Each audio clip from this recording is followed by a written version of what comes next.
Quem fala é o Tarcísio e dessa vez um vídeo acho que mais curto, talvez não, vamos ver, mas acho que vai ser curtinho, falando sobre preparação no RPG solo.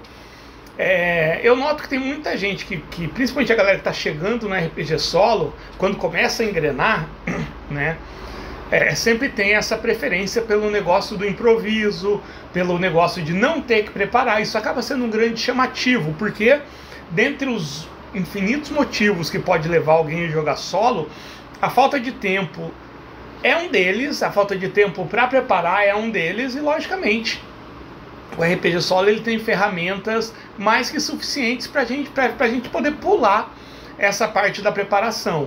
E tem também muitas pessoas que, mesmo tendo esse tempo, preferem não preparar para ter a surpresa, para ter as reviravoltas, para se surpreender com as reviravoltas. Mas isso não quer dizer que a preparação não possa fazer parte do processo de jogar solo. Ela só vai ser um pouco diferente da preparação que você faria para mestrar uma aventura em grupo, por exemplo. Mas eu acho muito interessante. Eu, particularmente, eu gosto muito de alternar. Eu adoro pegar um sistema e tacar na mesa e fazer uma partida lá ali de 15 minutos. Mas eu também gosto muito de preparar, principalmente para alguns sistemas que para mim só funcionam com preparação, que geralmente é Vampiro à Máscara, Maitreya e Rebelião. Esses três, não só Vampiro à Máscara, mas o Mundo das Trevas de maneira geral, eu aproveito muito mais, me divirto muito mais quando eu faço alguma preparação. Então eu comecei recentemente uma campanha de Rebelião, Ascensão e Queda, né? Para quem não sabe, ele é esse RPG aqui, em que você interpreta um Nephilim, ou seja, um filho de um anjo com um humano ou uma humana, nos mundos atuais, e você é parte de uma espécie, de uma raça que está bem no meio do embate entre o céu e o inferno, e tanto o céu quanto o inferno acha que você vai ser o fator decisivo do Armagedon que está para acontecer aí. Então eu gosto muito de preparar, porque como tem toda essa bagagem que faz referência às tradições judaico-cristãs, como no próprio cenário, né, tem muita coisa de história. Por exemplo, o portal que se abriu, que permitiu que os anjos caídos viessem para a Terra e gerassem os novos Néfilins, ele foi um evento histórico lá em 1908, de Tunguska e tudo mais. Então é um cenário que ele tem uma parte histórica importante. Então, tanto para o Rebelião, quanto para o Maitreya, quanto para o Vampiro, você pode fazer com qualquer um, principalmente se for no mundo real, ou que eu puder aproveitar locações do mundo real. Eu gosto de fazer essa preparação que eu vou mostrar para vocês. E quando é uma coisa mais imaginária, eu faço a mesma coisa, só que aí eu vou transpondo, mas fica aí que eu vou falar isso na parte final do vídeo. Como, por exemplo, usar essa técnica que eu vou mostrar agora, que é pesquisando locais reais e tudo mais. Se eu vou fazer uma aventura de fantasia, se eu vou fazer uma aventura cyberpunk, se eu vou fazer uma aventura que se passa em outro planeta, dá tranquilamente para fazer isso, tá bom? Então o que eu faço? A primeira coisa que eu faço é montar os meus personagens. Então eu começo sempre montando um personagem de cada vez.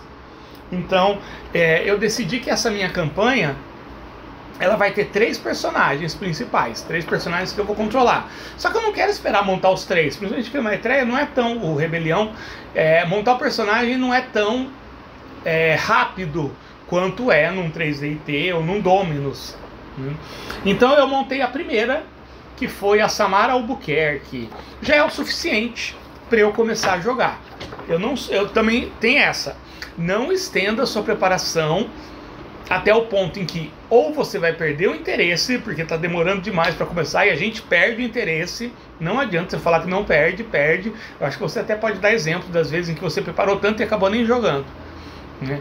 Ou você pode coletar tanta informação que você não faz ideia de por onde começar. É o mesmo caso de quem baixa 60 PDFs no mesmo dia e depois não lê nenhum, porque ele nem sabe decidir qual que ele quer ler primeiro. E aí a pessoa tem 300 PDFs e ela não lê nenhum porque ela não consegue decidir qual começar. A mesma coisa aqui, se você coletar informação demais, vai ficar complicado. Então a primeira coisa que eu faço é montar um personagem, já é o suficiente, né? Mas e os outros? Eles vão aparecer ao longo da trama, nas primeiras aventuras, nas primeiras sessões, mas um já dá para começar.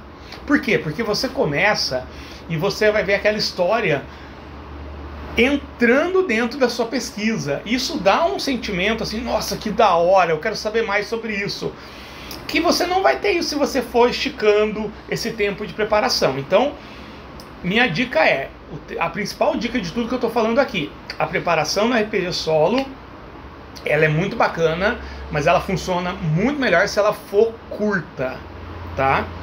Então o que eu faço depois que eu já tenho o personagem, já tenho meu cenário, meu sistema? Eu escolho um local. Como escolher isso? Escolha através dos seus interesses. Por exemplo, uma boa parte das minhas aventuras modernas, a maioria se passa aqui na minha cidade, Rio Claro. Tanto é que eu estou escrevendo Rio Claro by Night agora, que é o meu cenário oficial do Mundo das Trevas de Rio Claro, que eu vou publicar lá no Storytellers Vault. Mas tem outros lugares que eu gosto muito. Por exemplo, eu gosto muito de alguns países, como por exemplo, tem 3 países que eu sou completamente apaixonado, que é a Romênia, a Noruega e a Finlândia. Então, eu uso as minhas partidas também para conhecer mais esses lugares, porque eu não sei se eu vou ter condições de viajar para lá. Provavelmente não, né? Não estou sendo pessimista, estou sendo realista. Agora, o fato de não conseguir viajar para lá, não quer dizer que eu não consiga saber sobre como é, ver como é, sabe? A gente viaja de muitas formas, além da forma física. Não estou falando de viagem astral, estou falando de você conhecer informações, de você saber o que tem ali, onde é que fica tal museu, onde é que fica tal castelo, onde é que fica tal fortaleza. Então nessa eu digitei lá, cidades da Romênia, e apareceu a lista na Wikipédia de todas as cidades da Romênia. E eu queria uma cidade que fosse curta, então aparece a lista já com a população. Então eu fiquei muito surpreso de saber que a Romênia tem muitas cidades grandes, assim, tem várias cidades com mais de 300 mil habitantes, 500 mil, a capital tem mais de 1 milhão. Então é um país bem grande, assim, principalmente comparado com a Noruega e com a Finlândia, é muito maior. Pelo menos no quesito população. E tem cidades grandes. Eu queria uma cidade que fosse pequena, mas não tão pequena a ponto de não ter nada. Então eu não queria pegar uma cidadezinha de 8, 10 mil habitantes, que realmente ia faltar locação, qualquer coisa que acontece lá ia chamar muita atenção. Então eu falei, entre 50 e 60 mil habitantes. Nesse nível lá estava Deva, né? Eu não sei se essa é a pronúncia correta, mas na minha campanha eu estou chamando de Deva. Não sei se é Deva, Diva, né? Deve ter uma pronúncia romênica, né? Romena, deve ter uma pronúncia romena aí, mas eu estou chamando de Deva. Que é uma cidade de mais ou menos 61 mil habitantes, muito bonita. Eu vi aquilo e falei, é isso, porque é uma cidade que é muito antiga e ao mesmo tempo ela parece uma cidade moderna, mas ela tem várias coisas muito antigas. E é muito legal porque por mais que ela seja muito antiga, ou seja, a fundação dela vem de lá de 1290 e tudo mais, ela tem um visual meio moderno, se você for ver a primeira foto. Então o que eu faço? A primeira coisa, eu pego as informações básicas dessa cidade. Fui lá na Wikipedia, desculpa, o Henry Cavill não gosta, eu adoro e vou usar mesmo. E peguei o básico. Da onde que vem o nome, quando foi fundada, população, o que mais eu coloquei aqui? O brasão, a história, geografia, o clima, turismo, porque a minha personagem, a Samara Albuquerque, ela é brasileira. Então eu pesquisando informações básicas, que é como características principais, do que ela sobrevive, como é que é o clima lá. E aí tudo isso geralmente eu uso as wiki, não necessariamente a Wikipédia, mas tem as wiki da vida e tudo mais. E vou pegando fotos. Então aqui temos uma foto da Deva. Olha só como parece uma cidade, né? Você não diz que é uma cidade de 1290, né? Ela é bem atualizada Então eu fui pegando aqui, achei bem legal. E aí você vai descobrindo o que eu faço. A partir disso eu quero descobrir locações, no qual possa ter cenas bem interessantes. Eu baixei o brasão aqui, porque eu achei o brasão bem interessante. Tem uma fortaleza aqui no meio, a gente já vai ver por quê. O Sol e a Lua de um lado, tem tudo a ver com rebelião, né? Os lados opostos. A fortaleza, eu achei fantástico isso. Esse brasão tem tudo a ver com o clima do meu jogo. E por que tem aquela fortaleza? Porque existe, gente, nesse local, esse local aqui, que é a fortaleza de Deva, que realmente é uma fortaleza militar milenar que está ali há muito tempo. E é muito legal, é muito bacana que ela fica no alto da colina mais alta da cidade. Gente, quando eu escolhi Deva, eu não fazia ideia. Isso daqui já abriu um leque de possibilidades. E aí eu fui pesquisar alguns locais. Por exemplo, esse daqui é o Hotel Oriente, que fica mais ou menos lá no centro de Deva. E é o hotel em que a minha personagem ela está hospedada. Provavelmente é ali que vão se encontrar os 3 personagens principais. Então a Samara se hospedou ali.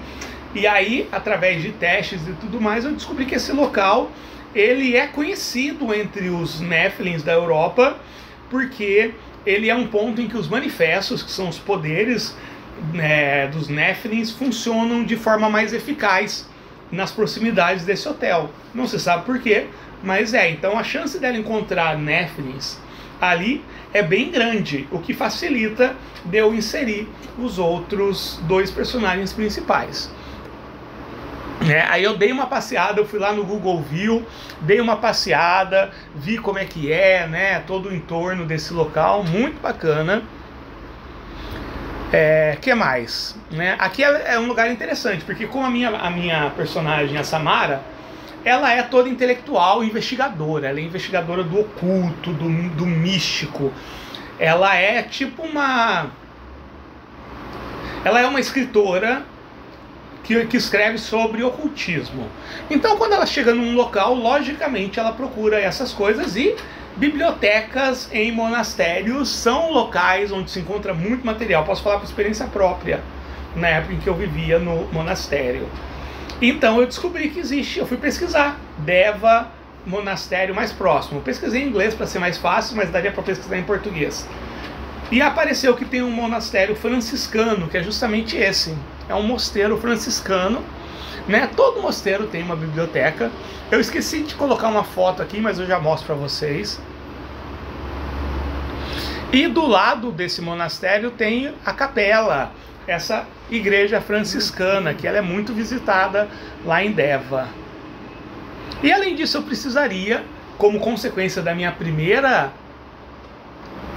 sessão, o que aconteceu na primeira sessão, a Samara Albuquerque, ela é uma viajante, ela descobriu que ela é uma Nephilim, e ela está viajando porque estão acontecendo muitos desastres naturais, bem atípicos, e isso tem chamado a atenção de alguns Nephilims, e ela está investigando.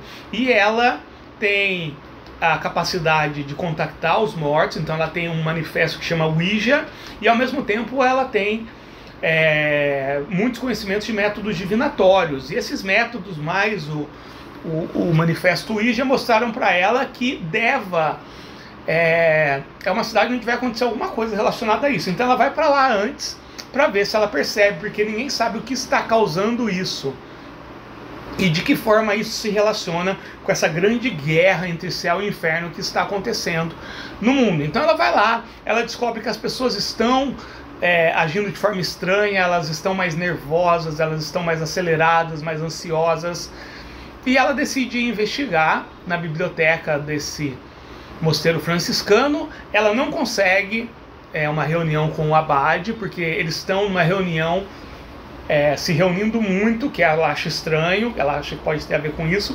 Enquanto ela está na biblioteca, ela acha um pergaminho com profecias de um frade daquele monastério que teve uma visão e escreveu.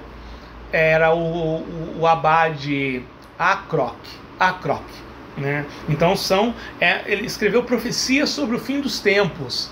E nesse documento, nesses pergaminhos, citam os Néfilins. Então ela fica lá sozinha, porque todos os monges estavam em reunião. Ela tira fotos do documento todo, né, com o celular dela. E quando ela está quase saindo, alguém chama ela e entrega uma localização, dizendo que ali ela vai ter algumas coisas bem interessantes. É um monge que entrega, mas ele está com o capuz dos franciscanos, está tudo assim, ela não consegue ver exatamente quem é. E essa localização envia ela para esse local aqui, que é uma casa abandonada ali, mais ou menos no centro de